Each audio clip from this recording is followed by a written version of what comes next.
A young millionaire leaves the hospital in desperation after his daughter's fatal diagnosis when twin beggar girls say, "We know how to save your daughter." Jack Reynolds had always believed he could solve any problem with hard work and enough money.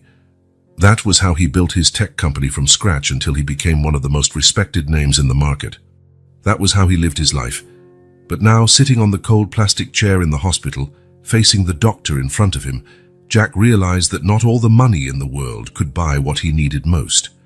"Mr. Reynolds, I'm sorry to inform you that the results confirmed our suspicions.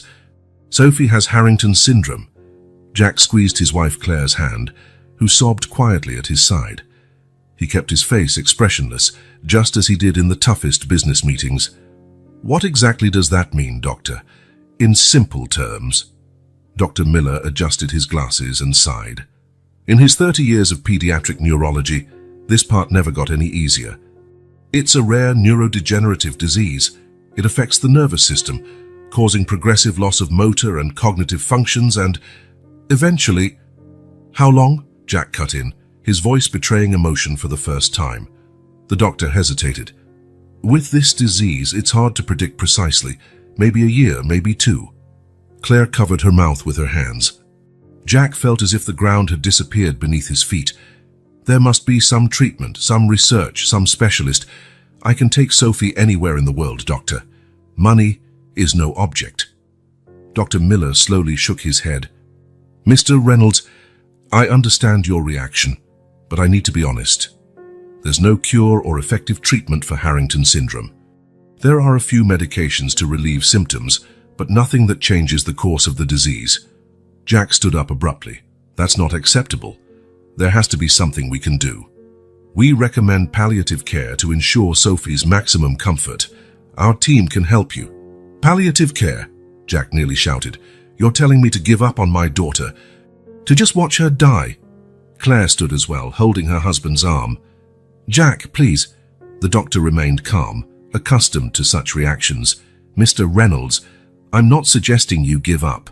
I'm suggesting you use this precious time to give Sophie the best quality of life possible."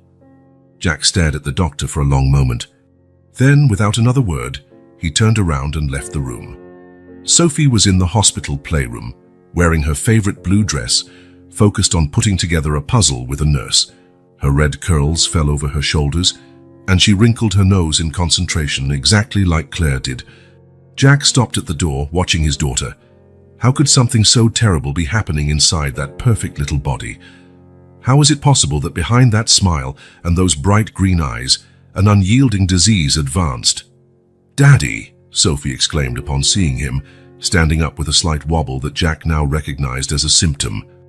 "Look what I'm doing." Jack forced a smile. "It's beautiful, Princess. Are you almost finished?"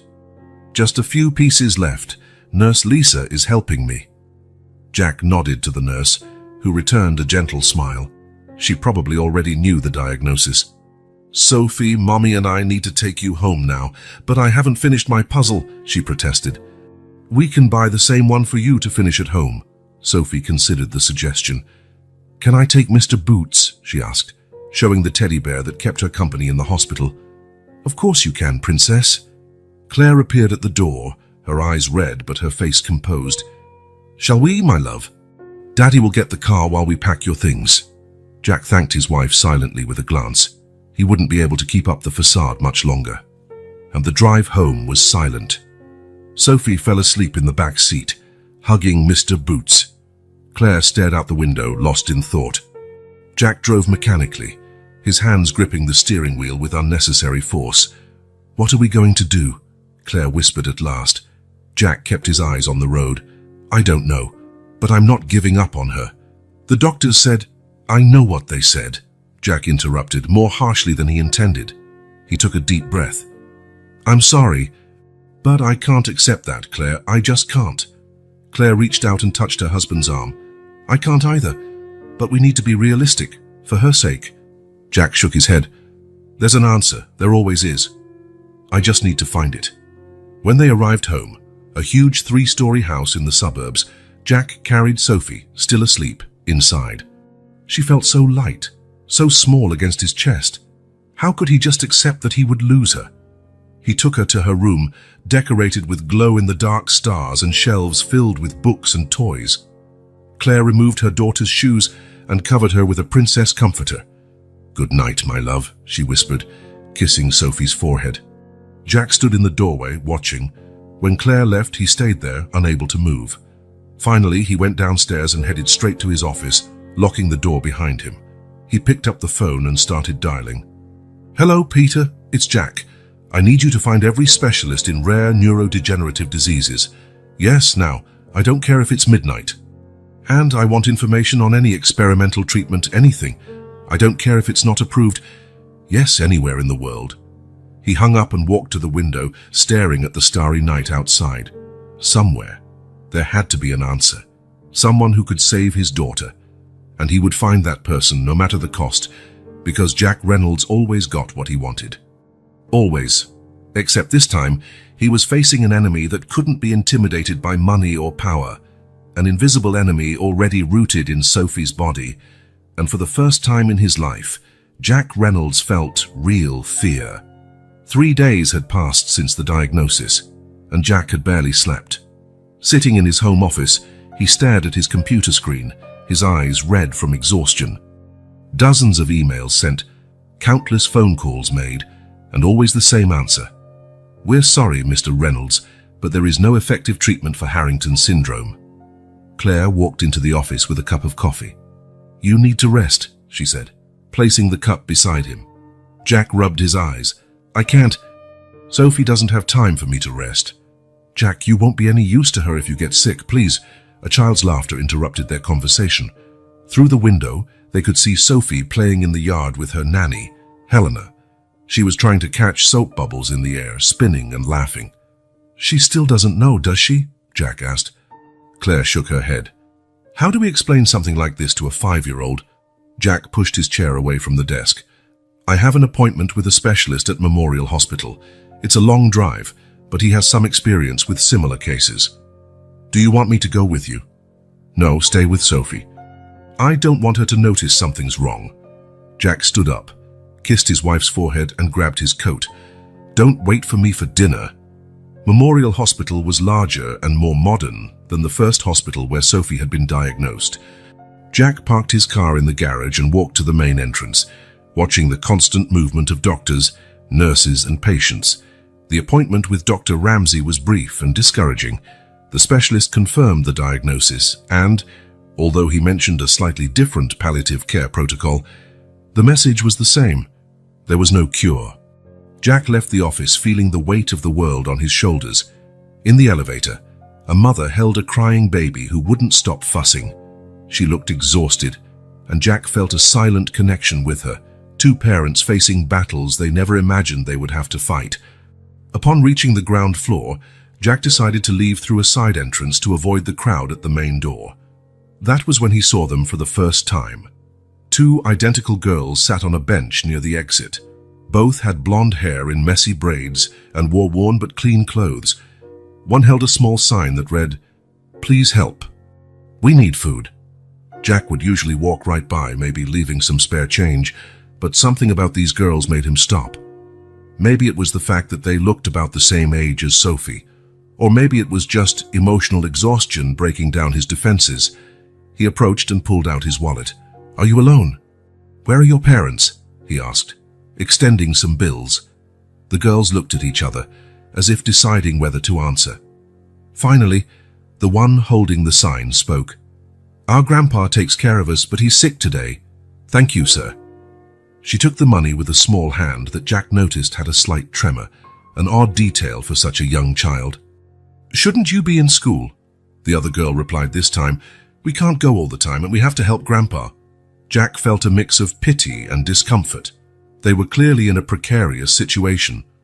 "What are your names?" "I'm Emma," said the girl with the sign, "and this is my sister Olivia." "We're twins," Olivia added with a small smile. Jack nodded. "Well, Emma and Olivia, you shouldn't be here alone. Can I call someone to help you get back home?" Emma's eyes widened. "No, please don't call anyone. We're fine. Grandpa's just resting today." Something in the child's reaction left him uneasy. Jack was about to insist when Emma asked, Do you have someone sick in your family? The question caught him off guard. Why do you ask? Because you look sad, Olivia answered, watching him with eyes unusually perceptive for a child. And people who leave this hospital are usually sad. Jack paused for a moment. Yes, my daughter is sick. What's her name? Emma asked. Sophie. She's 5, just like you. What does she have? Olivia continued. Jack didn't know why he was talking about this with 2 unknown children, but the words escaped before he could hold them back. It's a disease called Harrington syndrome. You've probably never heard of it. The twins looked at each other again, this time with an expression Jack couldn't decipher. Emma spoke. We had that too. Jack froze. What? Harrington syndrome, Olivia repeated, pronouncing the name carefully. We had it too. Grandpa cured us.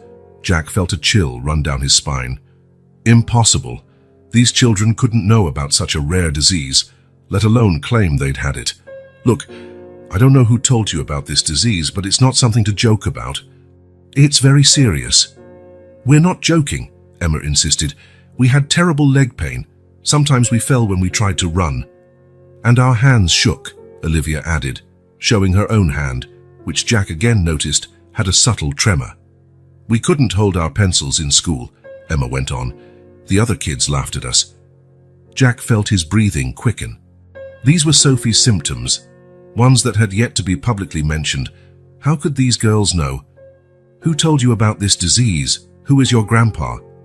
Our grandpa is Dr. Carter. He cured us and can cure your daughter too. Jack shook his head, incredulous. That doesn't make sense. If there were a cure, the doctors would know. The other doctors don't believe Grandpa, Olivia said, her small face suddenly serious. They kicked him out of the hospital. We can take you to him, Emma offered, getting up from the bench. He'll explain everything. Jack knew he should walk away. It was absurd to consider following 2 unknown children based on some fantastical story. And yet, what if there was a chance, no matter how small? Where does he live? Not far, Emma answered. We can show you. Jack hesitated. His rational mind told him this was madness, but the desperation of a father with a dying child spoke louder. All right, I'll drive you. But we'll call him first. Emma shook her head. We don't have a phone. It's better if we just go. Jack sighed, making his decision. Okay, let's go. Jack's car looked out of place in the narrow streets of the neighborhood, where the twins guided him. Old buildings with peeling facades lined both sides of the road. Some people watched curiously as his luxury car drove past. It's that house, Olivia pointed to a small brick townhouse at the end of the street. Jack parked and studied the house for a moment. It was well kept, despite its simplicity, with a few potted plants on the small porch. Grandpa, Emma shouted, jumping out as soon as Jack opened the door. We brought someone to see you. Jack followed the girls to the door, still questioning his own sanity for being there. The door opened before they could knock, revealing an older man with grey hair and a straight posture, wearing a simple shirt and neatly pressed pants. Emma, Olivia, I told you not to go out alone, he scolded, though his tone was more worried than angry. Then he noticed Jack. Who are you? My name is Jack Reynolds.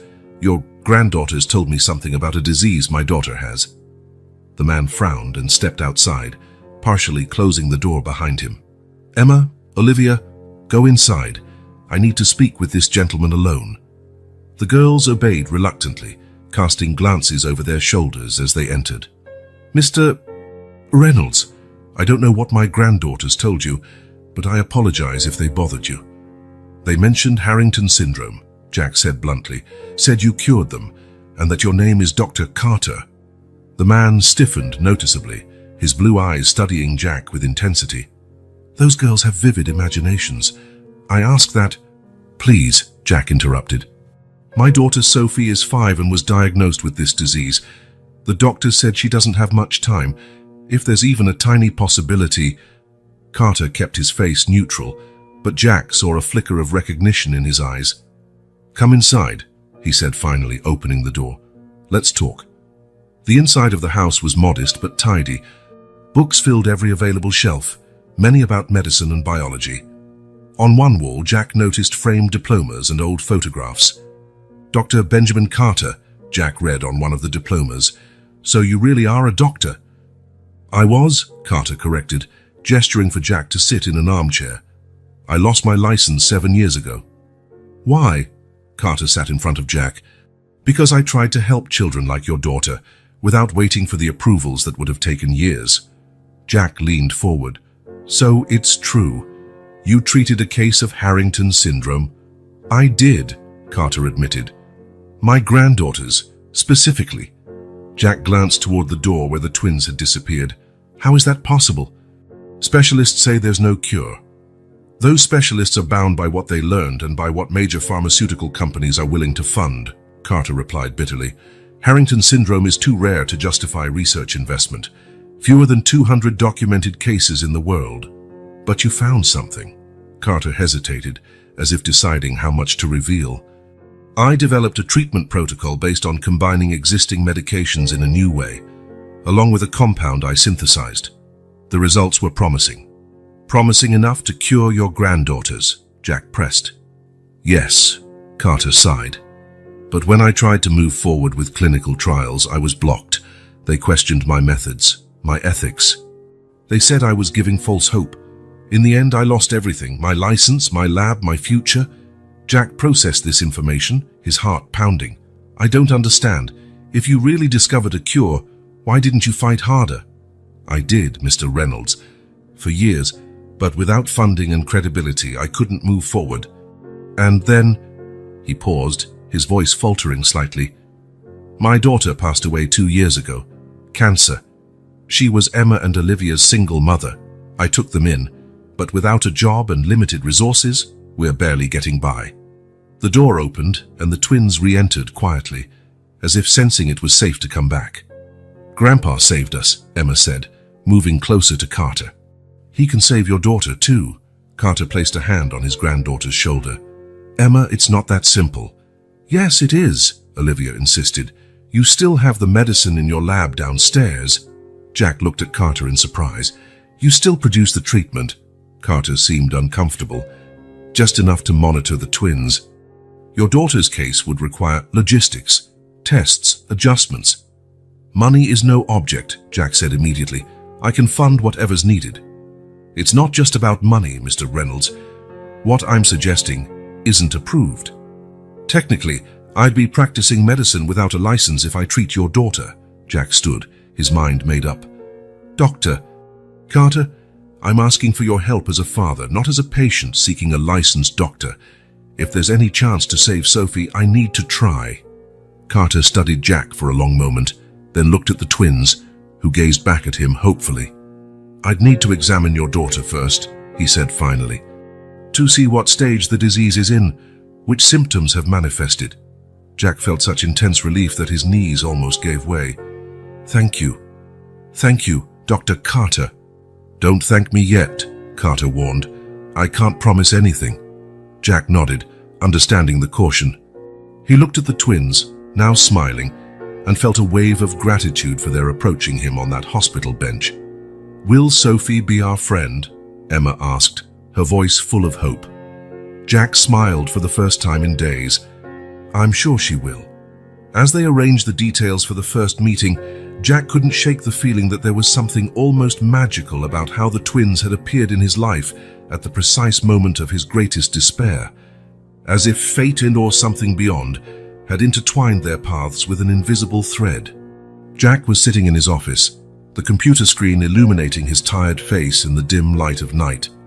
It had been a week since his encounter with Dr. Carter and the twins, a week of intense research, phone calls, and messages exchanged with the doctor's old colleagues. "Still awake?" Claire entered quietly, bringing a cup of tea. Jack glanced at the clock. 2:18 a.m. "Finishing a few things." Claire placed the cup on the desk and looked at the screen. There were photos of a younger Benjamin Carter receiving a research award. In another tab, scientific articles bearing his name. "Is this about the doctor you mentioned?" she asked, gently massaging her husband's tense shoulders. Jack nodded. "Benjamin Carter. He was once one of the most respected neurologists in the country before he lost his license. And you believe he can help our daughter?" Jack hesitated. How could he explain it to Claire? How could he say he was considering putting their daughter's life in the hands of an unlicensed doctor, based on the testimony of two little girls? I'm not sure, he admitted at last. But I want to believe he has knowledge, Claire. Years of research on Harrington syndrome. But he lost his license for a reason, didn't he? Jack turned his chair to face his wife. He tried an experimental treatment without all the necessary approvals. The results were promising, but the medical board punished him for not following protocol. And the girls? Do you really believe they had the same disease? Jack sighed. I spoke with one of Carter's old colleagues today. He confirmed that Carter really had two patients with Harrington syndrome who showed significant improvement. Twin girls. Claire sat on the edge of the desk, her face pale in the computer's blue glow. What else did you find out? He published 3 articles on the disease before losing his license. All were respected in the scientific community. Jack opened another file. I found his academic history. Graduated with honors, got a PhD in neurology, led cutting-edge research on degenerative diseases. But he challenged the system. Tried to move too quickly with a treatment he believed was promising. Jack rubbed his tired eyes. I found nothing to suggest he's a fraud, Claire. On the contrary, everything points to him being a brilliant doctor who believed too strongly in his research. Claire touched her husband's arm. Sophie had another fall today. Jack tensed. You didn't tell me. I didn't want to worry you more. She was just going up the stairs and her leg simply gave out. Did she get hurt? Not too badly. A small bruise on her knee. Claire fought back tears. But she got scared, Jack, and confused. She doesn't understand why her body won't obey her anymore. Jack closed his eyes for a moment, feeling the weight of the decision he had to make. The doctors at the hospital called again, Claire continued. They want to start a new palliative treatment protocol next week. Palliative, Jack repeated bitterly. Always back to that. Maybe we should accept what, Claire? That our daughter will die. Jack rose abruptly. That we should just keep her comfortable during her last months. Claire wiped away a tear. That's not fair to me, Jack. I'm suffering too. Jack immediately regretted his outburst. He hugged his wife tightly. I'm sorry. I know you are. It's just that I can't just sit and wait. They stood in silence for a moment, finding comfort in each other's embrace. What if, Claire began hesitantly, what if we at least met Dr. Carter? Hear what he has to say. Jack pulled away to look into his wife's eyes. You'd consider that? I'm not promising anything. But if he really helped those girls, I want to meet him, talk to him in person. Jack felt a wave of relief. He needed Claire's partnership in this decision. I'll set up a meeting. The next morning, Jack called Carter. The doctor agreed to see them that same afternoon. As Jack drove to Carter's home, with Claire beside him and Sophie humming in the back seat, he felt a mixture of hope and apprehension. I didn't tell Sophie much about Dr. Carter, Claire said quietly. I just said he's a special doctor who might help her feel better. Jack nodded, appreciating his wife's caution. They didn't want to raise their daughter's hopes too high. Where are we going, Daddy? Sophie asked, pausing her song. We're going to visit a doctor and his granddaughters, Jack replied, looking in the rearview mirror. They're your age. I think you'll get along. Sophie smiled. Do they have dolls? I'm not sure, Princess. We'll have to find out. When they arrived at Carter's modest home, Jack noticed Claire looked tense. He squeezed her hand reassuringly before they got out of the car. Carter greeted them at the door, wearing a neatly pressed light blue shirt and slacks. He looked more like a retired college professor than a disgraced doctor desperate for patients. Mr. and Mrs. Reynolds, thank you for coming. He knelt down to Sophie's level. And you must be Sophie. My granddaughters are eager to meet you. As if summoned, Emma and Olivia appeared behind their grandfather, looking shyly at the newcomer. Sophie, usually timid around strangers, smiled at the twins. Hi, do you have dolls? Emma, the more talkative, answered, We have 2. You can play with them if you want. Cool. Sophie took a step forward, but her legs wobbled slightly. Claire quickly supported her. Carter watched the unsteadiness with a clinical eye. Why don't we let the girls play while we talk? The twins led Sophie to their room upstairs. with Helena, the nanny who came along, following closely to supervise. "Your home is cozy," Claire commented, trying to be polite as she observed the simple yet impeccably tidy living room. "It's modest, but it meets our needs," Carter replied without embarrassment. "Please, have a seat." Jack and Claire sat on the worn sofa, while Carter took an armchair in front of them.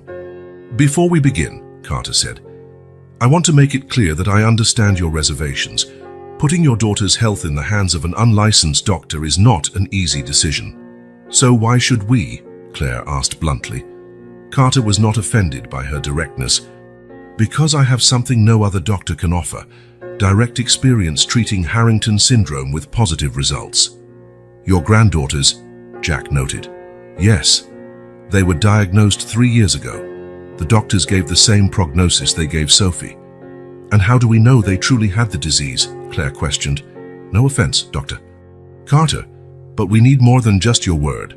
Carter nodded. "That's a fair question." He stood and retrieved a thick folder from a shelf. "Here are all the original medical records for the girls, diagnoses, scans, evaluations. They were done at reputable hospitals before they came to live with me." Claire, who had a background in biology, examined the documents carefully. Jack watched her face, trusting her judgment. "These documents look authentic," she admitted after a few minutes. "The symptoms described, they match Sophie's." "How did the treatment work?" Jack asked. "What are the risks?" Carter took a deep breath. "My treatment combines conventional drugs in unconventional dosages, along with a compound I developed. The goal is to stop the neural degeneration and stimulate the regeneration of affected tissues." "That sounds," Claire hesitated, "unlikely." Carter finished with a small smile. "That's what my colleagues said, and I admit the science behind it isn't fully understood yet, but the results speak for themselves." "The risks," Jack insisted. Carter turned serious. "They're significant. The initial treatment causes intense reactions, high fever, extreme weakness, possible discomfort. There's a risk of complications if it's not carefully monitored." Claire paled. "You're saying she might get worse before she gets better?" "I'm being honest, Mrs. Reynolds. I'd rather you make an informed decision." Jack appreciated the doctor's frankness. No fraud would warn of the risks of his own treatment. "May I ask," Claire began hesitantly, "why were your granddaughters begging at the hospital? If the treatment works, why not publicize it properly? Seek official approval." Carter's expression hardened slightly. "I tried for years. I submitted papers, requested funding for clinical trials, appealed to colleagues. I was ignored, ridiculed, and finally stripped of my license." "But why?" Jack pressed. "Because I challenged established dogma, because I suggested a supposedly incurable disease could be treated." Carter sighed. "And because, in my frustration, I tested the treatment on a patient without all the necessary approvals. Her mistake I'm still paying for. And the twins on the streets," Claire remembered. The pain in Carter's face was palpable. "When my daughter died 2 years ago, I took custody of the girls, but with no job and no medical license, my savings ran out fast. I tried to find work, anything, but who would hire a discredited 65-year-old doctor?" Jack felt a pang of sympathy. "And the girls started begging. I tried to stop them, I swear, but sometimes it was a choice between pride and having food on the table." Carter discreetly wiped a tear. "At least they're healthy. The treatment worked." "And that's what I'm offering Sophie." A joyful shout from upstairs interrupted the conversation. They heard laughter and footsteps running. "The twins love having company," Carter said with a lighter smile. "They're good girls, despite everything they've been through." Jack and Claire exchanged glances. Jack could see the inner conflict in his wife's eyes, caution battling the desperate need for hope. "We need time to think," Claire said at last. "It's a lot of information to process at once." "Of course," Carter agreed. "Take as long as you need. Meanwhile, you're welcome to visit any time. I'm sure the girls would love to see Sophie again." Over the next 2 weeks, Jack and Claire visited Carter's house several times. Sophie had grown fond of the twins, looking forward to each visit. The three of them played for hours, with the twins patiently helping Sophie whenever she had trouble moving. During these visits, Carter tirelessly answered Claire's questions about the treatment, showing her his basement lab and explaining each aspect of the proposed therapy. Jack, in turn, continued his investigation. He met with 3 of Carter's former colleagues, including one who had witnessed the treatment on the twins. Opinions varied, but no one questioned Carter's scientific integrity. Meanwhile, Sophie's condition visibly worsened. Her tremors had intensified, and she needed help even for simple tasks like holding a glass of water. Her once constant smile appeared less often. "The doctors called again," Claire said one evening after putting Sophie to bed. "They want to start palliative treatment on Monday." Jack looked out the window of the guest room where they were staying temporarily. The decision weighed on him more than ever. "What do you think, Claire? Honestly?" Claire sat on the edge of the bed, her hands fidgeting in her lap. "I think Carter genuinely believes in what he's doing. His explanations make scientific sense, and even if they're unorthodox. But I'm scared, Jack. What if it doesn't work? What if we cause her more suffering in her final months?" Jack sat beside his wife. "And what if it does work? What if, like the twins, she can have a normal life?" Claire rested her head on his shoulder. "How do we make a decision like this? Maybe we should ask Sophie." Claire lifted her head, surprised. "She's 5, Jack." "I know, but it's her life. Maybe, in some way, she can guide us." The next morning, they talked to Sophie over breakfast. Without mentioning the seriousness of the disease or the scary details, they asked if she would like to try a special medicine from Dr. Carter that might help her feel better but would make her feel worse at first. Sophie bit her toast, thinking, "Like the bad-tasting syrup that makes me stop coughing?" "Something like that," Jack agreed. "But stronger and for longer." Sophie looked at her parents. "Did the twins take that medicine?" "Yes," Claire answered. "They were sick like you before." Sophie was quiet for a moment, her face serious. "And now they can run and jump. I want to take it too." Jack felt a lump in his throat. The simplicity of a child's logic was devastating in its clarity. "Are you sure, Princess?" he asked. "It might be tough at first." Sophie nodded with determination. "I want to play like Emma and Olivia, without falling." Jack and Claire exchanged glances. Amid all their doubts and research, the most important person in this equation had just made the decision. For 2 days later, they were back at Carter's house. This time with suitcases. They had decided that if they were going to proceed with the treatment, they needed to be there full time. Carter had prepared a room for Sophie and one for Jack and Claire. The doctor seemed surprised but grateful for the trust they were placing in him. "Are you absolutely sure?" he asked one last time, before starting treatment. "Once we begin, it'll be difficult to stop without risks." Jack looked at Claire, who held Sophie's hand. "We're sure," he replied.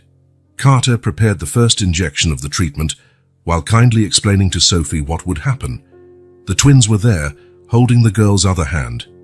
"Will it hurt?" Sophie asked softly. Emma answered, "A little bit, but we'll stay with you." "And then you'll be able to run with us," Olivia added. As the needle pierced Sophie's arm, Jack felt as though his own heart was being pierced. He had staked his daughter's life on this decision. If he was wrong. The first 3 days were a nightmare. Sophie, settled in an improvised room on the upper floor of Carter's house, alternated between high fevers and violent chills. Her small body rejected the treatment with a ferocity that frightened Jack and Claire. "Is this normal?" Jack asked for the 20th time, placing another cold compress on his daughter's forehead. Carter checked the IV drip. "It's the expected response. The treatment triggers an intense inflammatory reaction before it starts reversing the neurological damage." Claire, who had barely left Sophie's bedside, looked at the doctor with accusing eyes. "You said there would be reactions, but this—" She gestured at her daughter, trembling under the blankets. "It looks like it's killing her."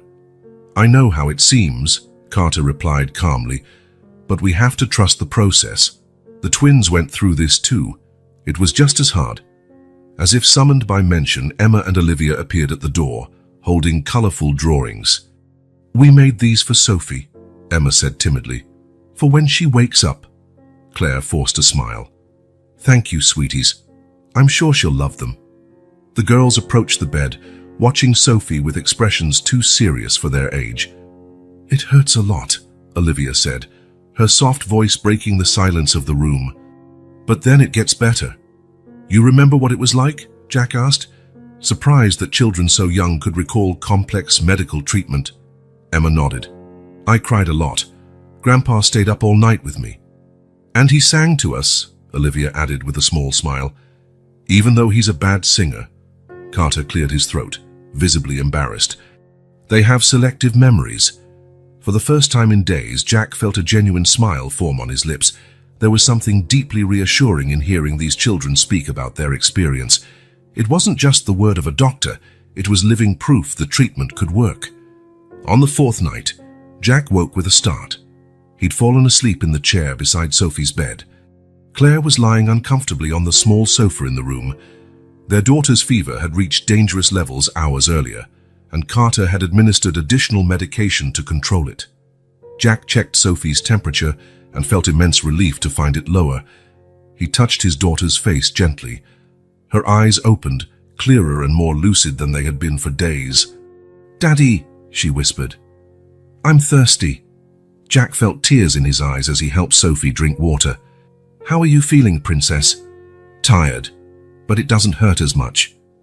Claire woke at their voices and rushed to her daughter's side. "Sophie, my love." Carter, who seemingly never slept, appeared minutes later to examine the girl. His face showed cautious satisfaction. "The worst phase seems to be passing," he announced. "Her vital signs are stabilizing." "Does that mean it's working?" Claire asked, barely daring to believe. "It's a good sign, but we still have a long way to go." On the fifth day, Sophie's fever finally subsided completely. Her eyes, once clouded by pain, began to clear. She managed to eat some soup and even smiled when the twins showed her their drawings. "It looks like we're entering the second phase," Carter commented, checking Sophie's reflexes. "Her acute symptoms are fading." Claire, exhausted after sleepless nights, held her daughter's hand. "Does this mean it's working?" "It's a good sign," Carter replied cautiously.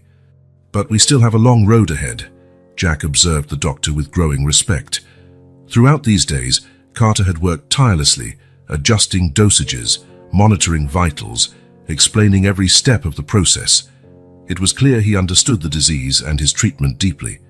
"Dr. Carter," Jack said when they left Sophie's room to let her rest, "I need to know, why do you keep doing this after everything you've lost?" Carter looked toward the stairs where Emma and Olivia carefully carried lunch trays. "Because I know it works," he replied simply. "And because every child saved is a victory against a disease everyone else deemed unbeatable." That night, after putting Sophie to sleep, Jack found Claire in Carter's small kitchen. She was making tea while quietly chatting with the twins, who were showing her how to fold napkins into animal shapes. "Look, Daddy," Sophie called from the door, leaning on a makeshift cane. "I got up by myself." Jack's heart raced. It was the first time Sophie had walked without assistance since the treatment began. He ran to support her, but she raised her hand. "No, I want to do it alone." Step by shaky step, determined but trembling, Sophie crossed the short distance to the table. When she made it, everyone clapped, including Carter, who was watching from the doorway. "Way to go, Sophie!" The twins cheered in unison. Claire wiped a tear and caught Jack's eye. He saw caution there, but also, at last, a glimmer of hope. Over the following weeks, Sophie continued to improve. Her tremors decreased, her strength gradually returned, and most importantly, she no longer had seizures. She played for increasingly longer periods with Emma and Olivia, who had become her inseparable companions. Jack and Claire had converted Carter's living room into a makeshift office, from where they continued to manage their work remotely. Jack had never imagined living under such modest conditions, but Sophie's improvement was worth any sacrifice. One afternoon, while watching the three girls play in the small backyard, Jack realized something had changed within him. His initial distrust toward Carter had turned into deep respect. The paralyzing fear for Sophie's life had given way to a cautious but growing hope. "What are you thinking about?" Claire asked, sitting next to him on the porch step. Jack smiled at his wife, noticing how she appeared lighter despite the fatigue. "I'm thinking we made the right decision." Claire rested her head on his shoulder.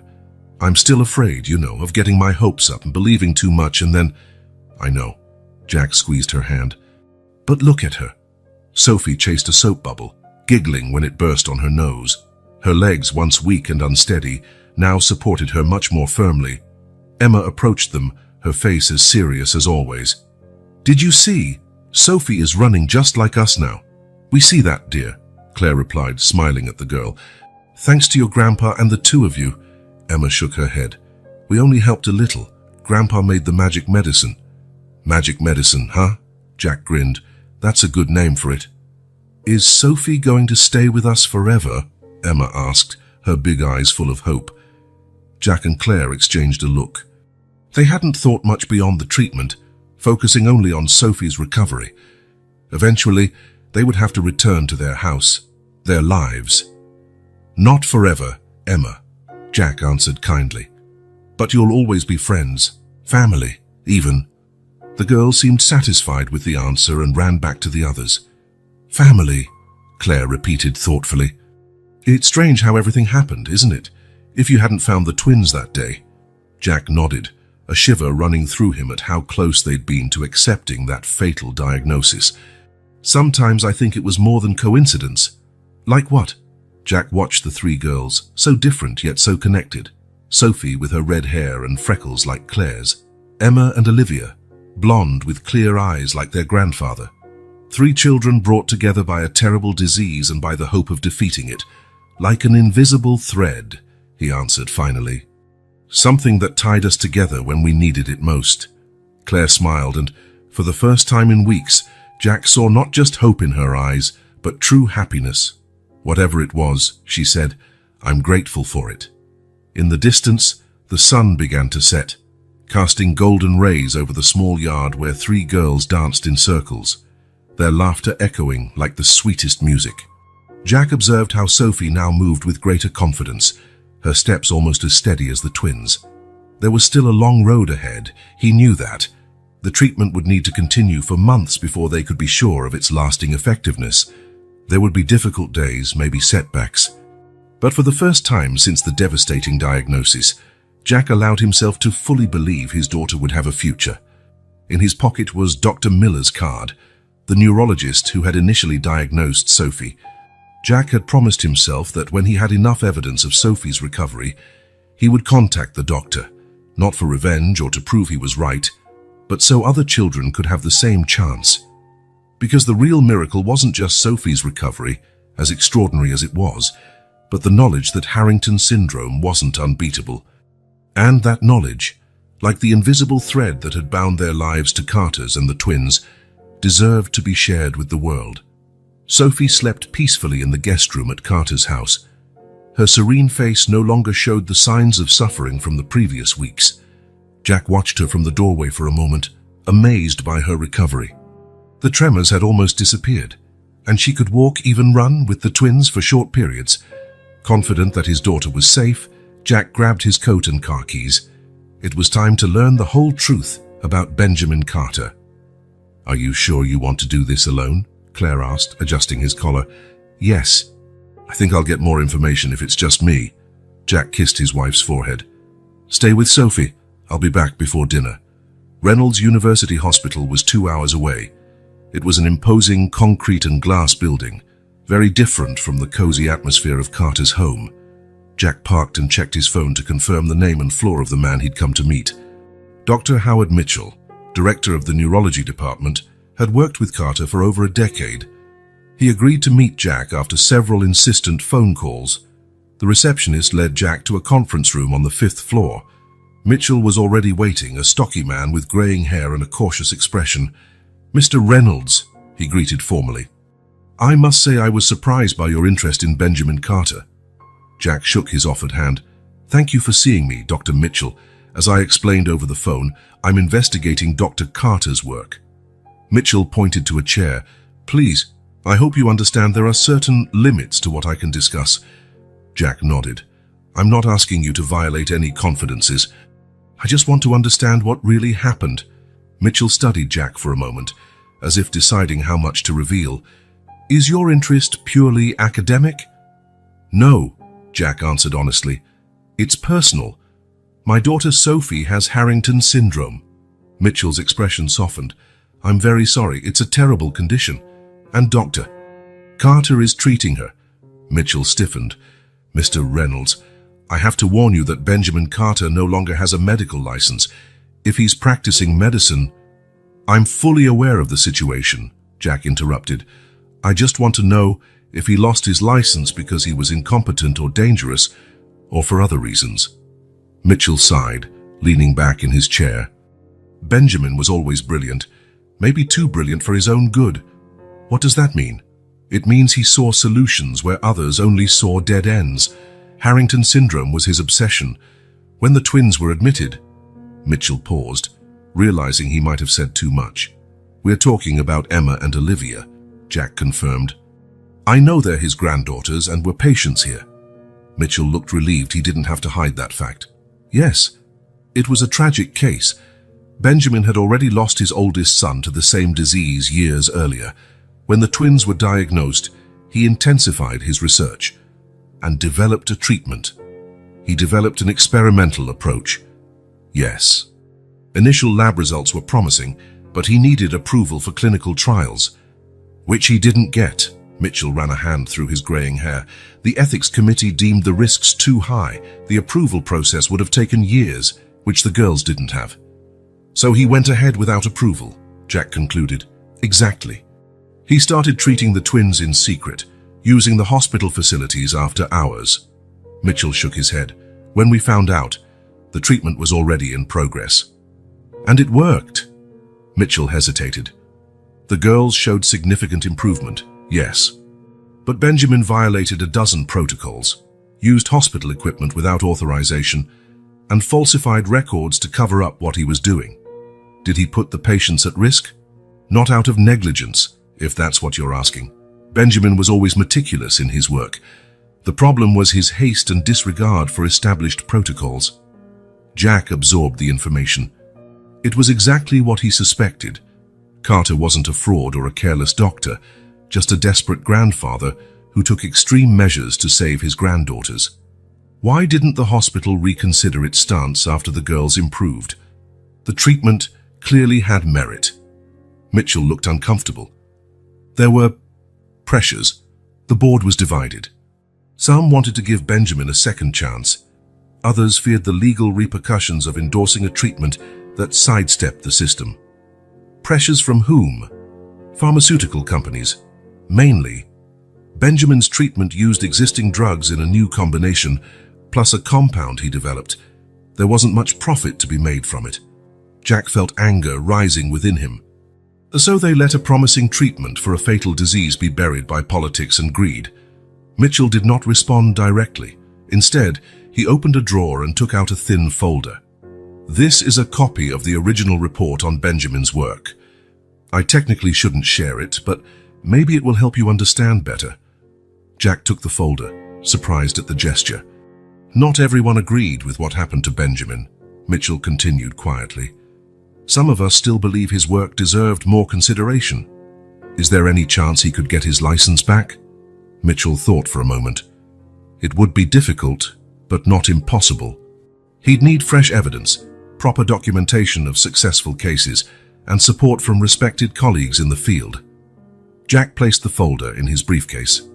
Thank you, Dr. Mitchell. This has been illuminating.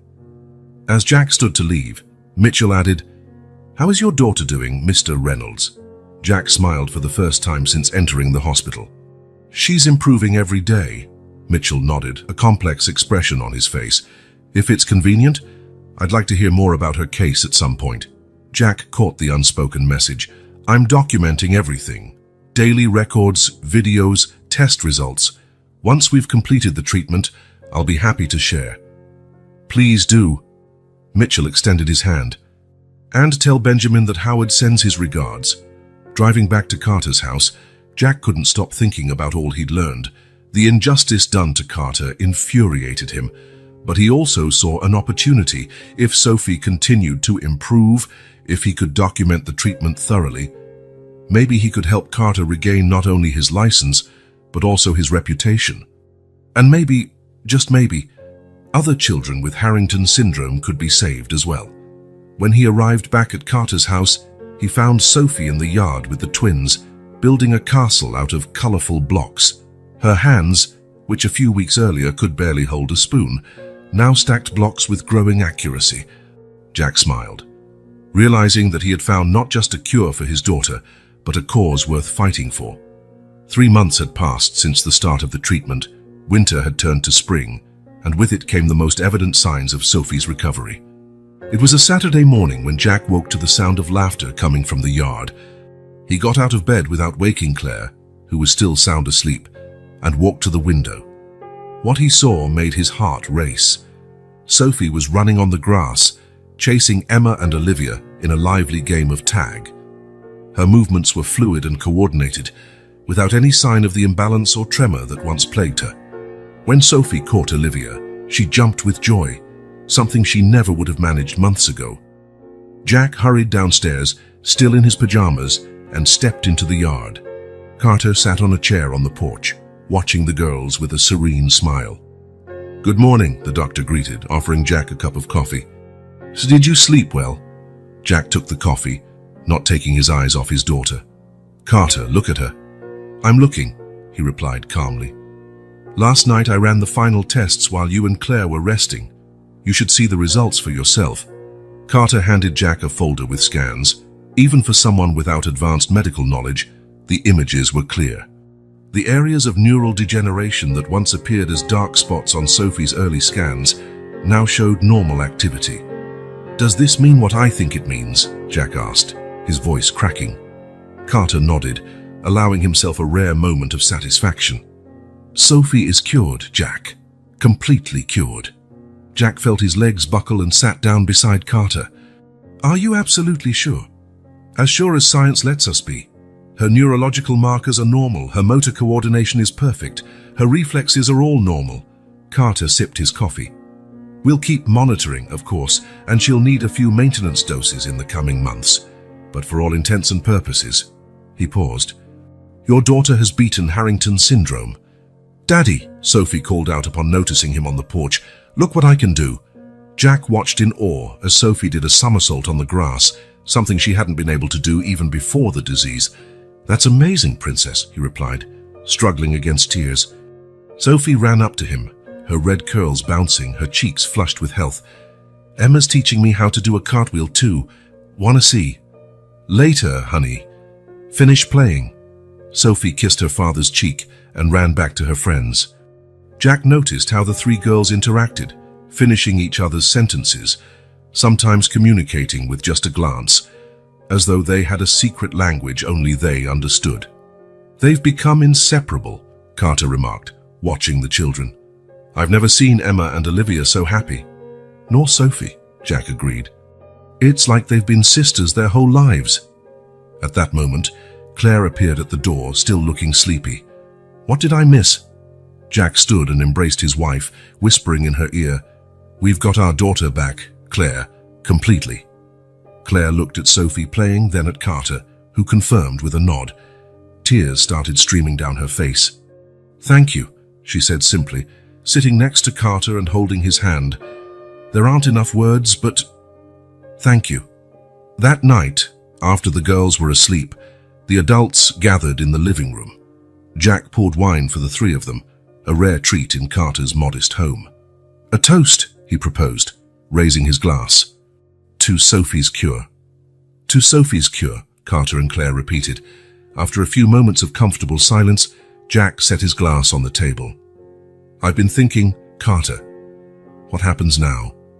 "Well, as I mentioned, Sophie will need some maintenance doses, but in a few months—" "No," Jack interrupted. "I'm not just talking about Sophie. I'm talking about the treatment." "About your research," Carter frowned. "What do you mean?" "Sophie is cured. Emma and Olivia are cured. But what about other children with Harrington syndrome? Who will help them?" A heavy silence fell over the room. Carter sighed at last. "Jack, I appreciate your concern, but my situation is complicated. No medical license, no credibility in the scientific community. What if we could change that?" Jack leaned forward. "What if we could get your license back?" Claire looked at her husband curiously. "Jack, what are you planning?" I talked to Howard Mitchell at the hospital. Carter raised his eyebrows in surprise. Howard? I haven't spoken to him in years. He never fully agreed with your dismissal, Jack explained, and he was intrigued when I mentioned Sophie's recovery. Jack stood and went to his briefcase, removing a thick file. I've documented everything, every exam, every improvement, every milestone in Sophie's recovery. I have videos, medical reports, a detailed journal. Carter took the file, flipping through it with amazement. This is incredibly thorough. Mitchell said you'd need solid evidence to request your case be reviewed.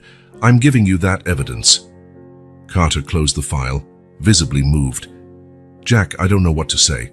Say you'll fight for this, Jack insisted. Not just for yourself, but for all the children with this disease who deserve a chance, Claire joined in.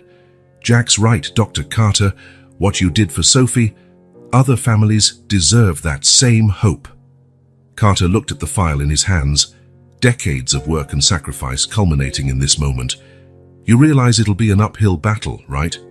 The medical system doesn't admit mistakes easily, Jack smiled. If I've learned anything in the past few months, it's that the hardest battles are the ones most worth fighting. From upstairs came the sound of giggles. The girls should have been asleep, but they were clearly having one of their secret pajama parties. Carter smiled at the sound of his granddaughter's happiness. All of this started because I wanted to save Emma and Olivia. I never imagined we'd get here. And it's not over, Jack said firmly. In some ways, it's just beginning. That night, while Jack watched Sophie sleeping peacefully between Emma and Olivia in the twins' room, he realized his journey had shifted. It had begun as a desperate quest for his daughter's survival, but it had become something larger. It wasn't enough that Sophie was saved. Other children deserved the same chance, and Jack had the resources and determination to make it happen. Helping Carter restore his credibility was just the first step. The three girls slept embraced like true sisters. Sophie, fully cured, dreamed of a future full of possibilities once denied her. Emma and Olivia, who had once been just two children begging at a hospital door, were now part of a larger family. The invisible thread that had linked their destinies had grown stronger than anyone could have imagined. The Reynolds mansion felt strangely empty to Jack, despite its impressive size and the presence of the household staff. After months in Carter's modest home, the wide hallways and spacious rooms felt excessive, almost alien. Sophie, don't run on the stairs, Claire called, watching their daughter hurry up to her newly remodeled bedroom. Sorry, Mummy, Sophie shouted, but kept her fast pace. Ever since her recovery, she seemed determined to do everything she couldn't before, as though trying to make up for lost time. Jack smiled, watching from the door of his office. They had been home for only a week, returning to their normal lives, except nothing felt normal anymore, in the best possible way. She has so much energy, Claire said, walking over to her husband. Sometimes I catch myself waiting for her to stumble or have a seizure, and then I remember it's all over. Jack hugged his wife. It's over, for good. Claire rested her head on his chest. I miss the twins. Sophie asks about them all the time. I know. We'll visit them this weekend, as promised. Jack glanced at his office, where a stack of files and documents occupied his desk. He had started assembling information about Carter's case as soon as they got back, dedicating every spare moment to the project. You're really going through with this, aren't you? Claire asked, noticing his expression. I have to. We owe it to Carter, Claire kissed her husband's cheek. And to all the other children with Harrington syndrome, count me in to help however I can. Jack smiled gratefully and returned to his desk. His phone rang. It was his assistant at the company. Mr. Reynolds, Attorney Anderson is on the line. He says he has information about Dr. Carter's case. Put him through, Jack replied, sitting down. Anderson was one of the best medical malpractice lawyers in the country, and Jack had hired him to delve into the legal aspects of Carter's situation. Jack, I have news, Anderson began without preamble. I got access to Carter's full legal case. It's not pretty. Tell me. The medical board went well beyond simply revoking his license. They practically crucified him publicly, ensuring no reputable institution would accept him again. There was a coordinated campaign. Jack frowned. Why? What did Carter do to justify all that? That's the interesting part, Anderson explained. The records show he followed his experimental protocol relatively safely. Yes, he lacked all the necessary approvals, but he took precautions. There was no severe negligence. So why the extreme reaction? Jack heard the sound of pages turning on the other side of the line. There's one name that appears repeatedly, Dr. Lawrence Keller. He was the department head at the time and led the campaign against Carter. Jack wrote down the name. I'll look into him. Anything else? Yes, I managed to contact 3 former board members who were present at Carter's hearing. 2 agreed to speak with you confidentially. Jack felt a surge of hope. That's excellent, Anderson. Schedule those meetings as soon as possible. After hanging up, Jack leaned back in his chair, thoughtful. The name Lawrence Keller sounded vaguely familiar. A quick online search revealed why. Keller was now the CEO of a major pharmaceutical company, Neurova Pharmaceuticals. Jack jotted down the information, feeling that he had found an important piece of the puzzle. Astkaksen. In the following weeks, Jack dedicated himself fully to his mission. While maintaining his responsibilities at the tech company he founded, he spent every spare moment building the case for Carter's rehabilitation. He met with the former medical board members Anderson had mentioned. The first, Dr. Patricia Welch, now retired, was very direct. It was a witch hunt, she said, pouring tea in her cozy living room. Carter bothered some very powerful people. How so? Jack asked. His treatment for Harrington syndrome relied mainly on existing medications, just used in a new way. There was no lucrative patent to exploit. She took a sip of tea. Neurova was investing millions in an experimental drug for the same disease at the time. Keller's company, Jack murmured. Exactly, and their treatment wasn't working as well as they'd hoped. Dr. Welch set her cup down. I voted against revoking Carter's license. I was outvoted. The second board member, Dr. Morris Yeat, was more cautious in his statements, but confirmed politics played a role. It wasn't just about following protocols. Carter was difficult. He wouldn't play the game, you know? He challenged the hierarchy, questioned established methods. And that's enough to destroy someone's career? Jack asked. Dr. Morris sighed. No, sir, but it made it easy for those who wanted him out. Jack also visited Central Hospital, where Carter had initially treated the twins. He accessed Emma and Olivia's original medical records, clearly documenting their advanced Harrington syndrome diagnosis before the experimental treatment. But the most important piece came from an unexpected place. Dr. Howard Mitchell, whom Jack had met earlier, called one evening. Reynolds, I found something that might interest you. His voice sounded cautiously excited. I was organizing old files and came across recordings from the board meetings when they discussed Carter's case. They weren't supposed to exist, but someone made them. What do they show? Jack asked, his heart pounding. Keller explicitly saying Carter was too old to keep practicing. He said, and I quote, "He's almost 60. It's time he made room for fresh blood." Jack felt a wave of indignation. You're sure? Positive. And there's more. Keller mentioned Carter's senile stubbornness was hindering progress, that men his age should be fishing, not trying to revolutionize medicine. That's age discrimination, Jack concluded. Exactly, and it's illegal. I made a copy for you. Come get it tomorrow. With every new discovery, Jack's determination grew stronger. The case was no longer just about Carter. It was about justice and overturning a system that prioritized profit over patient well-being. One Friday afternoon, 3 months after beginning his investigation, Jack finally felt he had enough material to act. He organized a meeting at his home, inviting Carter, his lawyer Anderson, and 2 respected physicians who had agreed to support the case, Dr. Mitchell and Dr. Welch. Impressive, Anderson remarked, reviewing the neatly arranged evidence Jack presented. We have a solid case of age discrimination, conflict of interest, and possibly even unethical conduct from Keller and his allies. Dr. Welch nodded.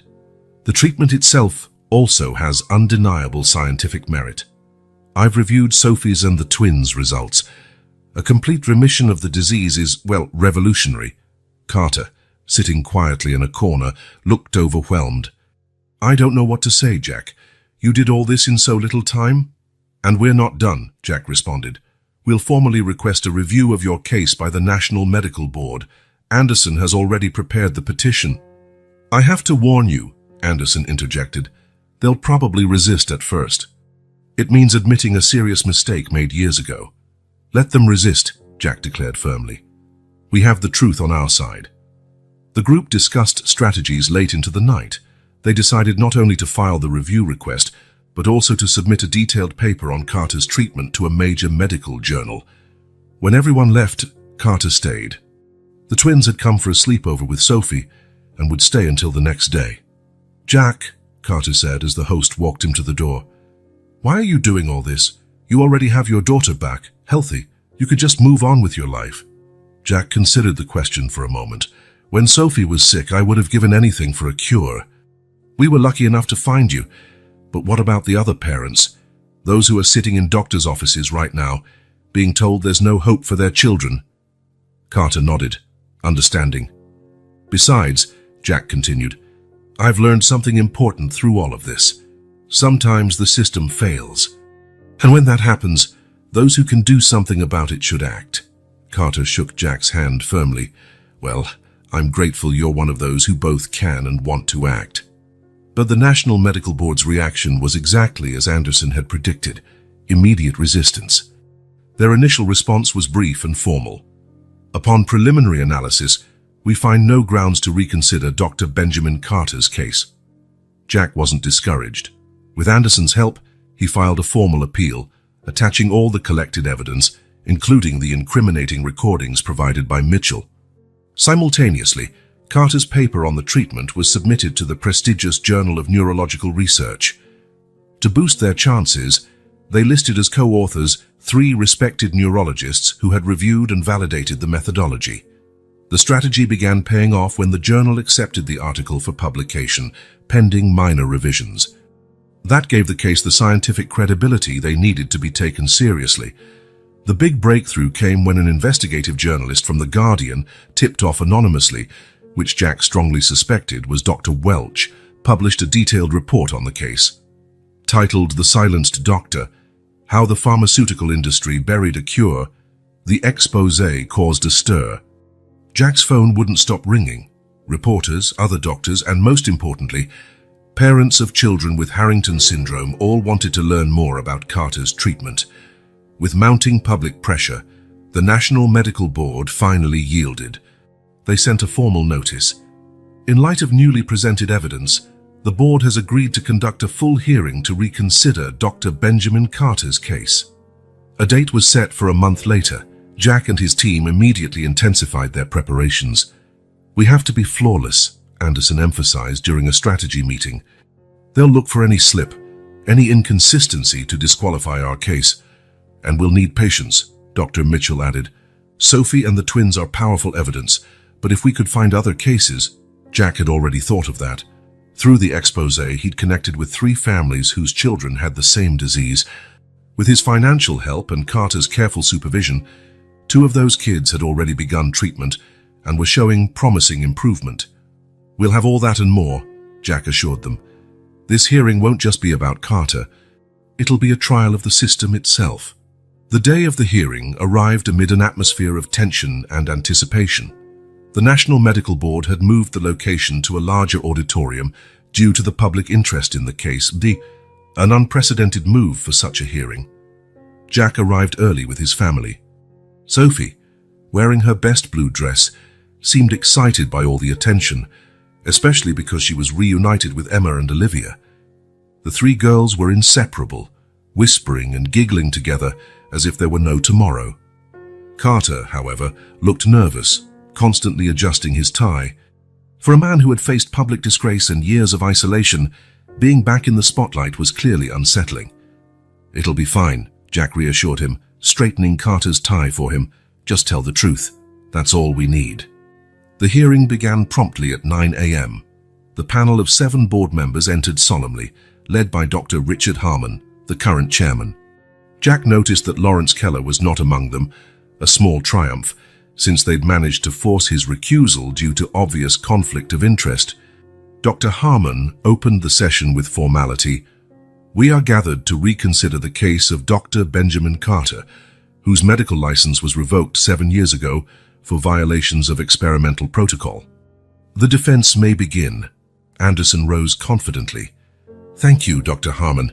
I'd like to start by emphasizing that we're not just here to question an administrative decision from the past. We're here because a grave injustice was committed, one that may have cost lives.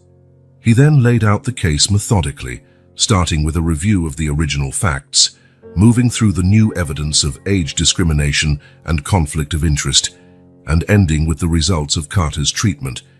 And now, Anderson said, nearing the end of his presentation, I'd like to call our first witness, Mr. Jack Reynolds. Jack walked to the designated seat, took the oath, and began sharing Sophie's story. He spoke of the devastation of the initial diagnosis, of his refusal to accept that there was no hope, and of the fateful encounter with Emma and Olivia. When I met Dr. Carter, I found a dedicated, meticulous, and brilliant man, Jack stated. Not a fraud or a negligent physician, as he was portrayed. I found a scientist who was punished not for endangering patients, but for challenging the status quo. Dr. Harmon interrupted. Mr. Reynolds, we understand your gratitude toward Dr. Carter, but the fact remains that he violated established protocols for clinical research. With all due respect, Dr. Harmon, Jack replied calmly, those protocols exist to protect patients. But when those same protocols condemn patients to death by delaying potentially life-saving treatments, who's really violating the Hippocratic Oath? A murmur ran through the auditorium. Jack continued, furthermore, we've discovered evidence that the case against Dr. Carter was motivated by prejudice over his age and by financial conflicts of interest. Jack signaled to Anderson, who played the incriminating recordings. The clear voice of Lawrence Keller filled the room. Carter is almost 60. It's time for fresh blood. Men his age should be fishing, not trying to revolutionize medicine. A stunned silence followed. Dr. Harmon looked visibly disturbed. Is that authentic? He finally asked. Absolutely, Dr. Mitchell confirmed, stepping forward. I personally recovered those recordings from the hospital archives. The testimonies continued throughout the day. Claire spoke emotionally about Sophie's transformation. Doctors testified to the scientific validity of Carter's treatment. Former colleagues vouched for his professional rigor. After lunch, the moment many awaited arrived, the children's testimonies. By decision of the board, only one question was allowed for each child, to minimize stress. Sophie went first. Sitting on a specially prepared chair, she smiled confidently at everyone. Sophie, Dr. Welch asked gently, having been assigned this role, can you tell us how you feel now after Dr. Carter's treatment? Sophie thought for a moment. Before, my arms and legs wouldn't work right. I fell a lot and couldn't play. It was like my body didn't listen to me. She smiled again. Now I can run, jump, and even do somersaults. Dr. Carter fixed me. Emma and Olivia were equally eloquent in their childlike simplicity, describing how they couldn't attend school before, but now went regularly and got good grades. Finally, it was Carter's turn to testify. At 65, he carried himself with a serene dignity as he walked to the stand. Dr. Carter, Harmon began, do you understand why your license was originally revoked? Yes, Carter replied calmly. I went forward with an experimental treatment without completing all the required approval protocols. Technically, I broke the rules. And would you do it again? Carter paused before answering. If my granddaughters were dying from a disease I knew I could treat, yes, I would. But, he added, I've learned there are better ways. If I'm given a second chance, I promise to work within the system to improve it, not undermine it. The sincerity in his voice was palpable. Even the most skeptical board members looked moved. Closing arguments were brief. Anderson summarized the defense's case, emphasizing not only the injustice against Carter, but also the potential of the treatment to save lives. The board retired to deliberate, announcing that the decision could take days. To everyone's surprise, they returned after only 2 hours. Dr. Harmon looked solemn as he resumed his seat. This case has forced us to confront difficult questions about our procedures and values as a medical institution. The evidence of age discrimination is particularly troubling and will be investigated separately. He paused, looking directly at Carter. Regarding the case at hand, the board has determined unanimously that there is sufficient grounds to fully re-evaluate Dr. Benjamin Carter's medical license. As this re-evaluation proceeds, we are granting a provisional license that allows Dr. Carter to continue his work under proper supervision. The auditorium erupted in applause. Jack gripped Carter's shoulder, who appeared stunned by the outcome. "This isn't a total victory yet," Anderson cautioned quietly, "but it's a very significant first step." For Jack, however, it was victory enough for now. He looked at Sophie, happily playing with the twins in a corner of the auditorium, completely oblivious to the moment's importance. The real triumph was there, a healthy child who, months ago, had been given a death sentence, and now other children would have the same chance. In the week following the hearing, life at the Reynolds home began finding a new rhythm.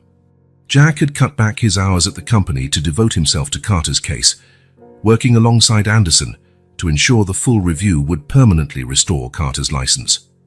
Carter, now allowed to practice under supervision, had formally started treating other children with Harrington syndrome, whom Jack had found. His eyes shone with renewed energy and purpose. Jack was in his office reviewing documents when Claire walked in wearing a curious expression. "Jack, have you seen this?" she asked, handing him a medical journal. "It just arrived in the mail." It was the Journal of Neurological Research with Carter's article on the cover, a revolutionary approach to the treatment of Harrington syndrome. Jack smiled, flipping through the pages until he found the article. "Carter's going to be thrilled." "There's more," Claire said, handing him an envelope. "It came with a journal." Jack opened the envelope and read the official letterhead. His smile widened. "It's from Reynolds University Hospital. They're offering Carter a senior research position with full funding to continue his work on Harrington syndrome." "That's wonderful," Claire exclaimed. "When will you tell him?" "Today," Jack replied, carefully putting the letter away. "We're all having dinner together, remember? Carter's bringing the twins." That evening, as he watched Carter patiently explain a board game to the three girls, Jack felt a profound sense of satisfaction. The decision to fight for Carter's reputation had been only the beginning of a bigger journey. The invisible thread linking their lives continued to grow stronger, now extending to embrace other families, other doctors, a whole community seeking a new path in medicine, one that valued truth and patience above all else. The battle wasn't fully won, but each small triumph was a step in the right direction. And for Jack, that was enough for the moment. Morning sunlight poured through the large windows of Jack's office, illuminating the official letter in his hands. The letterhead of the National Medical Board seemed to glow in the golden light. "Dear Dr. Benjamin Carter," Jack read aloud, "it is with great pleasure that we inform you of the complete restoration of your medical license, effective immediately." Jack couldn't continue. His voice failed, choked with emotion. He looked at Carter, seated before him, whose expression was hard to define, a mixture of relief, vindication, and a serene sort of surprise. "We did it," Jack finally said, handing Carter the letter. "After everything, we did it." Carter took the document with slightly trembling hands. His eyes scanned the official lines, confirming what Jack had just read. 7 years of disgrace, 7 years banished from the profession he loved, were finally over. "I don't know if I'll ever be able to thank you enough," Carter said, his voice calm despite the intensity of the moment. "You don't have to," Jack replied, walking over to the window. From there, he could see the mansion's garden, where Claire was supervising the three girls as they played on the lawn. "It's the least we could do." The fight to restore Carter's name had been long and, at times, brutal. After the initial hearing and the provisional license, the full review process had taken nearly 8 months. There had been further testimonies, more evidence reviews, peer reviews of the treatment. At every turn, Jack and his team faced resistance, especially from powerful figures in the pharmaceutical industry who saw Carter's work as a threat. But the tide had turned definitively when 2 of the children Carter had started treating under supervision presented the same impressive results as Sophie and the twins. The Journal of Neurological Research had published a follow-up study, and independent researchers began validating his methodology. The biggest surprise came from Dr. Lawrence Keller himself, Carter's old adversary, who shocked everyone by publicly supporting the restoration of Carter's license. Science must follow evidence, not prejudices or commercial interests, Keller declared after visiting one of the successfully treated children. Even for Keller, the results were undeniable. "What do you plan to do now?" Jack asked, turning to Carter. "I imagine you have countless offers." Carter smiled faintly. "I've received a few. 3 university hospitals and 2 research centers are interested. Which one appeals to you the most?" "None, to be honest." Carter carefully folded the letter and placed it in his inside jacket pocket like a treasure. "They're all good opportunities, but in each case, I'd just be another researcher, limited by the same protocols and bureaucracy that held me back before." Jack nodded, understanding. "You want more freedom to develop your work." "Exactly. Harrington syndrome was just the beginning. I believe the same approach, Jace, with modifications, could be applied to other neurodegenerative diseases." Jack smiled, as though anticipating that answer. He went to his desk and picked up a blue folder he had prepared in advance. "I have a proposal for you, Carter." He handed the folder to the doctor, who opened it curiously. As he read the documents inside, his eyes widened in surprise. "Jack, this is extraordinary." "It's feasible," Jack corrected, "and necessary." Inside the folder were architectural plans, budgets, and a complete business plan for a new research center dedicated to rare neurodegenerative diseases. The pages outlined state-of-the-art labs, hospital wings for experimental treatments, and accommodations for families traveling from afar. "The Carter Institute for Rare Neurological Diseases." Carter read the proposed name out loud. "Jack, this would cost millions." 22 million, to be exact," Jack replied without hesitation. "I already have 10 million set aside as an initial investment. We have potential investors for the rest." The journal article brought not just scientific recognition, it also got the attention of philanthropic donors. Carter flipped through the pages, still absorbing the magnitude of the proposal. "You really think we can do this?" "Not only do I think so, I've already started. The land was purchased last week. The municipal permits are in progress." Jack sat back down, looking at Carter seriously. "The question is, will you lead it?" Carter closed the folder, deep in thought. For a moment, Jack feared he might refuse. Maybe it was too ambitious, or maybe Carter, after years of struggle, wanted something calmer for his remaining career years. "On one condition," Carter finally said, "which is that it be a truly accessible institute, not just for those who can pay, but for any child who needs it, regardless of their family's financial situation." Jack grinned, relieved. It was exactly the kind of condition he expected from Carter. "That's already in the plan. We'll have a dedicated charity fund to make sure no one is turned away due to money." Carter extended his hand. "Then we have a deal, Mr. Reynolds." Jack shook the offered hand, feeling that another important chapter was beginning in their intertwined lives. "Doctor." "Carter, I believe this is the start of a very productive partnership." Lunch that day was special. Jack had reserved an entire restaurant to celebrate not just the restoration of Carter's license, but also the 1-year anniversary since Sophie's treatment began. The table was filled with smiling faces. Besides the immediate family, Jack, Claire, Sophie, Carter, and the twins, there were several key allies who made Carter's rehabilitation possible. Dr. Mitchell was there, as was Dr. Welch. Attorney Anderson had brought his family, and 2 of the other children Carter had begun treating were in attendance with their parents, all showing clear signs of recovery. "I'd like to propose a toast," Jack said, rising and lifting his glass. "To Dr. Benjamin Carter, whose persistence, knowledge, and compassion saved my daughter and are now changing the lives of many other children." "To Dr. Carter," everyone exclaimed in unison. Carter, visibly moved, also stood. "Thank you all, but I can't take all the credit. Without Jack's unwavering determination, I'd still be in my makeshift lab, unable to help anyone beyond my granddaughters." He raised his glass.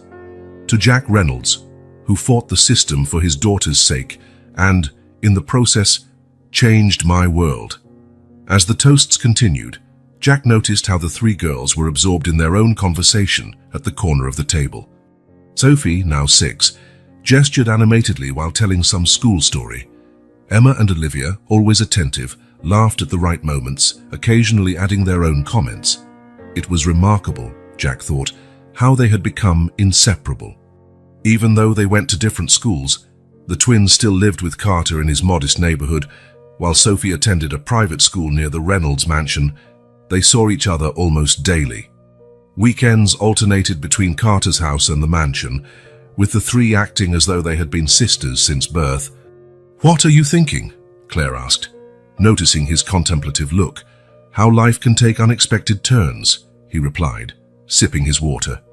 "A year ago, I was desperate, with no hope for Sophie.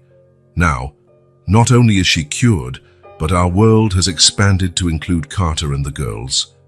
Claire smiled, also watching the children. "They're so good to each other." Sophie was an only child, often lonely. Now she has this special bond. Jack nodded, but something in Claire's voice suggested she had more on her mind. "What is it?" he asked. Claire hesitated, choosing her words. "I've been thinking about Emma and Olivia. About their situation."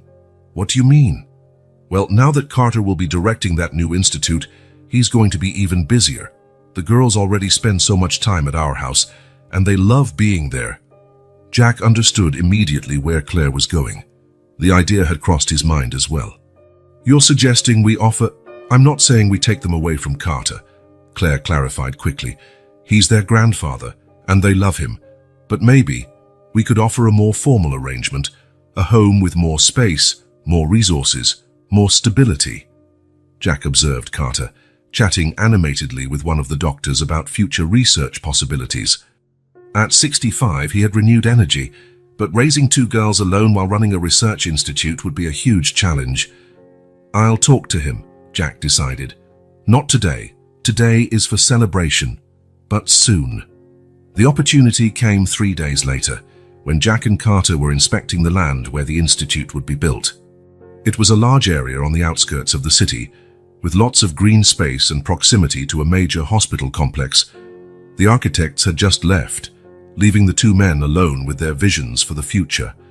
Carter seemed younger as he pointed out where each facility would go, his excitement almost tangible.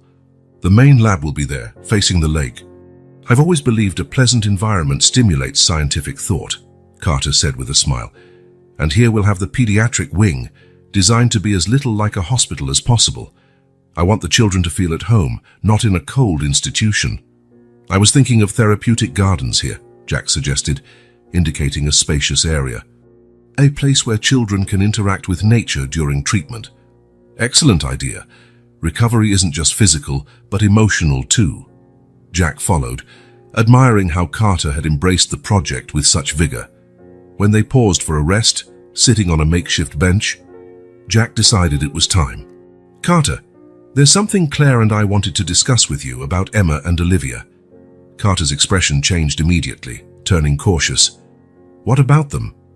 "They're wonderful kids," Jack began carefully. "Smart, kind, and Sophie adores them." "Actually, and we all do." Carter nodded slowly, waiting for Jack to get to the point. "With the institute and everything else, you'll have your hands full. Claire and I were thinking, and maybe we could offer a more permanent arrangement for the girls." "What kind of arrangement?" Carter's voice was neutral, but his eyes showed concern. "Nothing that takes them away from you," Jack quickly assured him, "but maybe we could formalize a shared custody. They already spend half their time at our house. They could have a permanent space there, attend the same school as Sophie." Carter looked out at the setting sun. For a long moment, he was silent. "I've always known it wasn't the ideal situation for them," he said finally.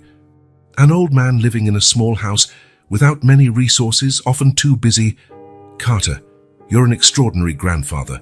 The girls adore you." "But they deserve more," Carter finished. "They deserve stability, opportunities I can't offer alone." Jack placed a hand on Carter's shoulder. "We're not trying to replace you. We're proposing an extension of the family. The girls would have two homes, two families who love them." Carter looked at Jack, his blue eyes as piercing as ever. "What if I were part of that arrangement too?" "What do you mean?" "Your mansion is huge, from what I understand. Must be room for an old doctor too, right?"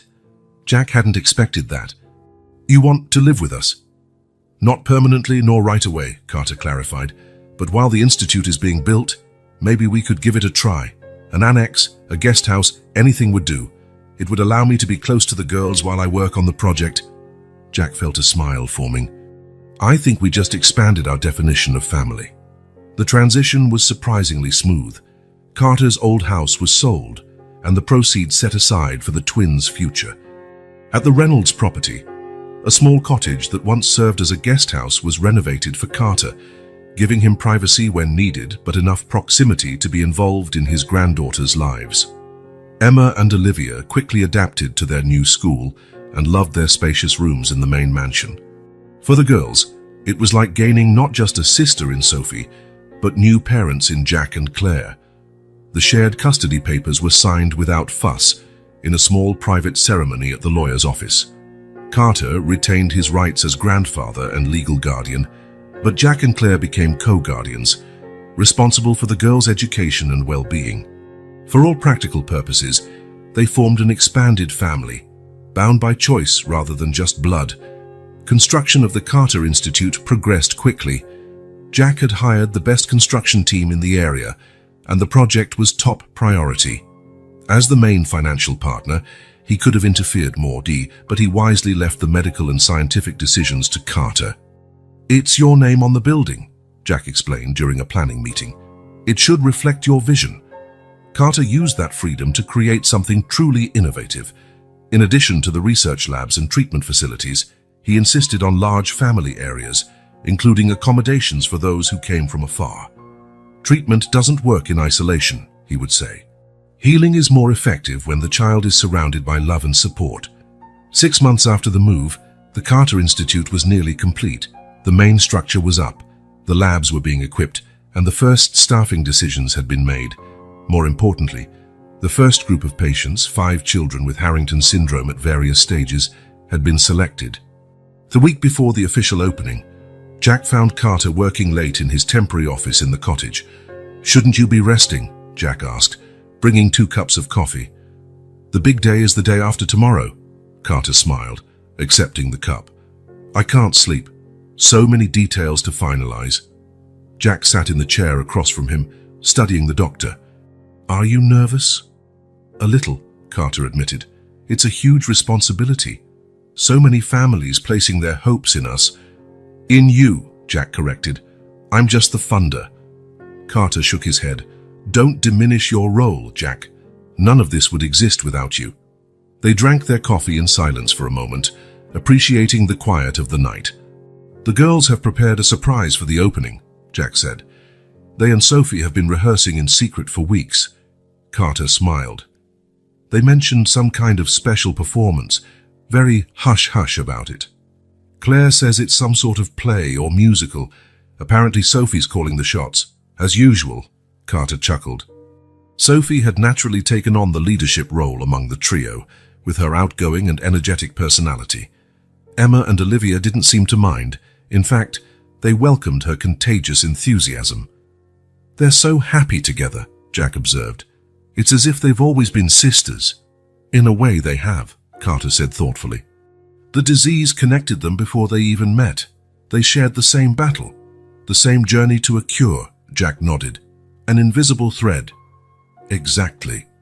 Opening day at the Carter Institute dawned sunny and mild, as though the weather itself wanted to celebrate the occasion. A sizable crowd had gathered in the newly landscaped gardens.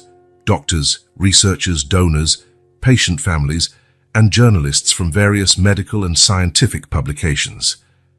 Jack, wearing a sharp suit, watched proudly as Carter led groups on tours of the facility.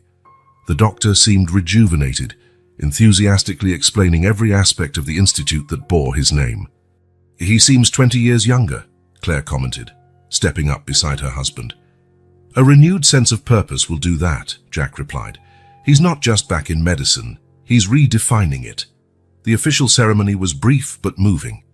After the usual speeches, including a particularly poignant one by Carter about second chances and invisible threads, the moment everyone had been waiting for arrived: the ribbon cutting. "I'd like to invite 3 very special people to help me," Carter announced, surprising the audience. Sophie, Emma, and Olivia, the true inspirations behind all of this. The 3 girls, dressed in matching dresses in the Institute's colors, ran forward, beaming. Carter handed the ceremonial scissors to Sophie, who positioned them on the ribbon. Emma and Olivia held onto each side of the scissors, and together the three cut the ribbon, officially opening the Carter Institute for Rare Neurological Diseases. Applause echoed throughout the gardens as guests were ushered into the main hall for a reception. There a small surprise awaited. An improvised stage stood in one corner. "Ladies and gentlemen," Jack announced, stepping onto the stage. "As part of our celebration, we have a special presentation prepared by Sophie, Emma, and Olivia." The three girls climbed the stage, suddenly bashful before the crowd of adults. But Sophie, always the leader, stepped forward. "We're going to perform The Invisible Thread," she announced with surprising confidence for a 6-year-old. "It's the story of how our family got made." What followed was a simple but touching theatrical performance. In the innocent honesty only children can convey, they retold the story. From Sophie's diagnosis to the twins' encounter, the discovery of Carter's treatment, and finally the formation of their special family. By the time they finished, there wasn't a dry eye in the hall. Jack noticed even some of the most stoic doctors discreetly wiping away tears. Carter, in particular, looked deeply moved, hugging the three girls as they left the stage. "We have a gift for you, Grandpa," Emma said, handing Carter a package. "We made it together," Olivia added. Carter carefully opened the package to reveal a framed drawing. It depicted Carter, Jack, Claire, Sophie, Emma, and Olivia as simple figures holding hands. Above them, in colorful letters, it read, "The Invisible Thread, Our Family." "This is the best gift I've ever received," Carter said, his voice trembling. On a peaceful afternoon a few weeks after the opening, Jack and Carter sat on the terrace of the mansion, watching the three girls play in the yard. The Carter Institute was fully operational now, and the first patients were already showing promising signs of improvement. "They invented a new game," Jack remarked, pointing at the girls who ran through a sort of complex obstacle course, seemingly governed by rules only they understood. "Something about scientists saving the world, from what I gather," Carter smiled. "Emma mentioned she wants to be a doctor like me. Sophie says she'll finance the hospitals like you. And Olivia wants to be a teacher, to educate people about rare diseases and how not to be afraid of them." Jack felt touched by how seriously the girls envisioned the future, even at their young age. "They'll go far, no doubt." Claire joined them, bringing a tray of fresh lemonade. The girls, noticing the drinks, ran toward the terrace. "Slow down, girls," Claire warned, pouring their cups. "The lemonade isn't going anywhere." The three sat on the terrace steps, chatting excitedly about their games. Jack noticed how they communicated, finishing each other's sentences, understanding each other with a glance, sharing inside jokes that only made sense to them. "It's amazing, isn't it?" Carter murmured, following Jack's gaze. "How connected they've become." "Like real sisters," Claire agreed. Sophie turned to the adults. "We are real sisters. Not by blood," Emma, always the most literal, corrected. "By heart." "That's stronger than blood," Olivia declared, her voice soft but confident. The adults exchanged looks, impressed by the children's wisdom. Indeed, the bond among them seemed to transcend ordinary definitions of family. "I agree," Jack said finally. "By heart is stronger." The girls, unsatisfied, went back to their animated conversation. Jack used the moment to raise his glass in a silent toast to Carter, who returned the gesture. The sun was starting to set, casting a golden light over the garden. The mansion, once just the Reynolds estate, had truly become a home for this expanded, unconventional family. In Jack's office, the picture made by the girls now had a place of honor. "The invisible thread, our family." Those simple words perfectly captured the extraordinary journey they had shared. From a chance meeting between a desperate father and two begging twins, a new family had emerged, a revolutionary medical institute had been established, and hope had been offered to countless children who once had none. The invisible thread that began as a tenuous link between strangers had turned into something powerful and permanent. A family bound not by blood, but by love, hope, and healing. As he watched the girls race back into the yard, chasing the last rays of the day's sun, Jack knew this thread would only grow stronger over time, embracing more lives and extending far beyond anything any of them had imagined. That, he thought, was the true miracle of this story. Not just Sophie's cure, extraordinary as it was, but the human bonds forged through shared adversity, renewed hope and redemption finally achieved.